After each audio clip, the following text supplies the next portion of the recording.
So first we're going to use our fridge starter to make our overnight starter.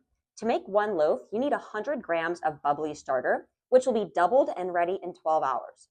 You'll use 50 grams of water, 25 grams of fridge starter, and 50 grams of flour. So essentially, whatever you add in water and flour, that will double in 12 hours as long as your house stays between 67 to 74 degrees. Cover your starter and then mark where you finished stirring. Leave it out on your counter overnight. Now we need to refeed our fridge starter. All I'm going to do is simply add 15 to 20 grams of water and 15 to 20 grams of flour, stir it, and then put it back in my fridge. It's the next morning and my starter has doubled.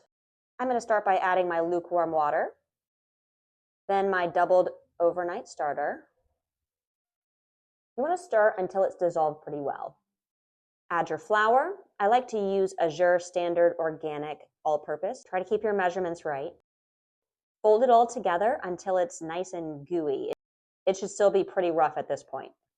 Cover and let it ferment for 30 minutes to an hour. Now we're ready to add our salt. I like to use Redmond's sea salt or Celtic salt.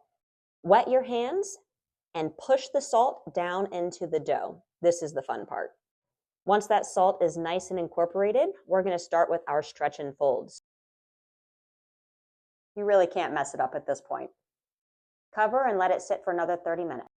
For the rest of my folds, I really like to do coil folding. It's a lot gentler on the dough and doesn't cause it to break. So I'm pretty much pulling and tucking it under itself. You want to do this until the dough is nice and smooth, but there shouldn't be any tears in it. Then we'll recover and let it sit for another 30 minutes. And here we go again. Round 2 of our coil fold. So at this point, this is our third fold session. And one thing you'll notice is that the dough keeps getting bigger and bigger. You should also notice that it's getting smoother and easier to handle. If your hands are sticking to it, just wet your hands with more water. Cover and we'll do it again in 30 minutes. Look at how much bigger it is now.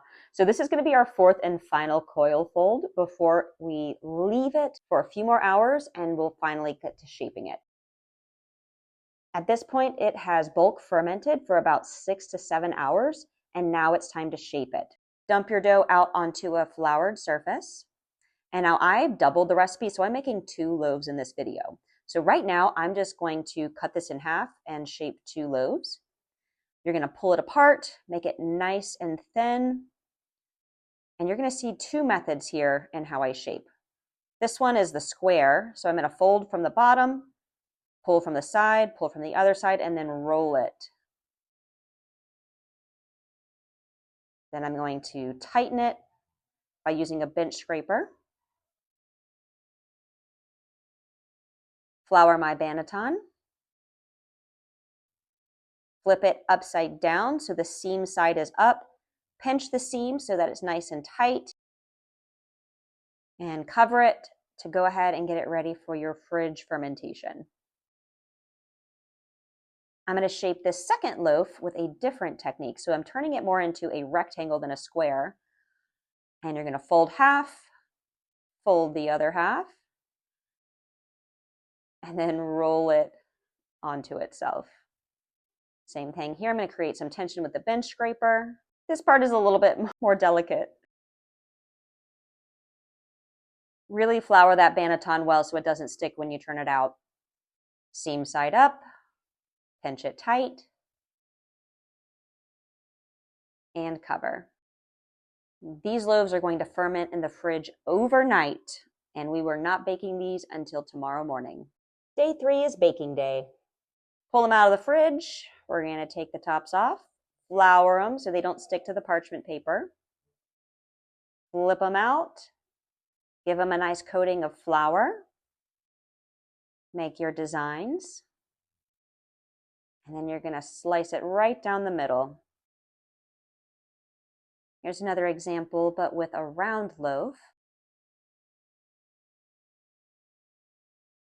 While I'm designing and scoring my loaves, my Dutch ovens are actually preheating in the oven at 485 degrees. Carefully pull your preheated Dutch ovens out of the oven. We're going to place our loaves in the Dutch ovens and then cover them for the first half of the baking process. For the first half, you're going to bake them with the lid on at 485 degrees for 16 minutes. For the second half of the bake, you're going to preheat the oven to 465 degrees, take the lids off, and bake for 20 to 24 minutes. When they're done, take the loaves out quickly, otherwise the bottoms will burn. Enjoy and happy baking!